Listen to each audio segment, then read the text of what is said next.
BJP के राज्यसभा सांसद सुभाष बराला के बेटे विकास बराला को हरियाणा सरकार ने असिस्टेंट एडवोकेट जनरल बनाया है, लेकिन उनकी इस नियुक्ति पर चौतरफा हंगामा मच गया है।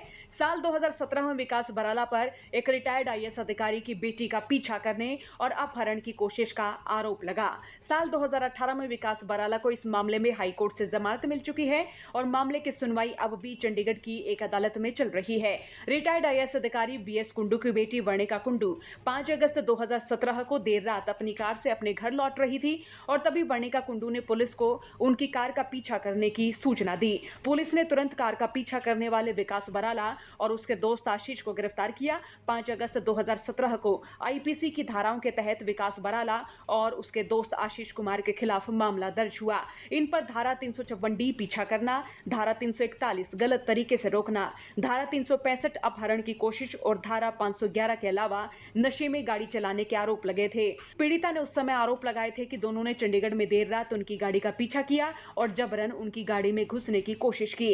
तो वहीं विकास बराला ने चंडीगढ़ की अदालत में 4 बार जमानत याचिका दाखिल की थी, लेकिन हर बार खारिज कर दी गई। इसके बाद हाईकोर्ट का रुख किया गया तो साल 2018 में हाईकोर्ट से जमानत मिलने के बाद से विकास बराला जेल से बाहर है। तो वहीं इस बाबत चौतरफा हो रही बीजेपी सरकार की किरकिरी के बीच वर्णिका कुंडू ने सोशल मीडिया पर पोस्ट लिखकर अपनी प्रतिक्रिया दी है।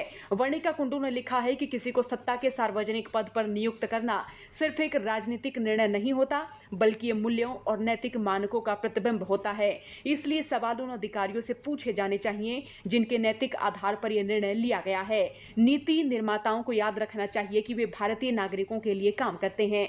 वर्णिका कुंडू आगे लिखती हैं कि वो जिस मामले पर बात कर रही हैं वो उनका खुद का है, जो महीनों तक नेशनल मीडिया में छाया रहा, लेकिन कोई ठोस प्रोग्रेस नहीं हुई। 5 साल बाद भी ये मामला वहीं का वहीं अटका है। फैसला आने तक न्यायपालिका पर उनका भरोसा है, लेकिन ये कहना गलत नहीं होगा कि समय के साथ उनका यकीन डगमगाया है। अब भी कोई नतीजा नहीं निकल पाया है। तो वहीं पोस्ट के आखिरी हिस्से में वर्णिका कुंडू ने मीडिया और जनता के समर्थन के लिए आभार जताया है। वर्णिका कुंडू ने कहा है कि इससे उन्हें बहुत हिम्मत मिली और आज भी उस सहयोग को याद कर आंखें भर जाती हैं। हालांकि इस नियुक्ति पर विपक्षी दल कांग्रेस और इनेलो की ओर से भी आपत्ति जाहिर की जा चुकी है।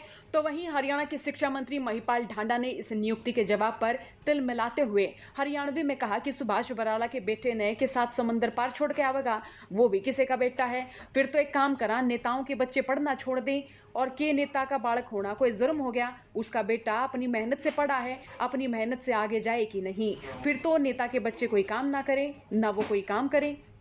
बहरहाल इस मामले पर अभी तक सीएम साहब की कोई टिप्पणी तो नहीं आई है, लेकिन बीजेपी नेता इस मामले पर लगातार सफाई देते जरूर नजर आ रहे हैं। आपका इस पूरे मामले पर क्या सोचना, कमेंट बॉक्स में राय लिखे। ब्यूरो रिपोर्ट, हरियाणा तक।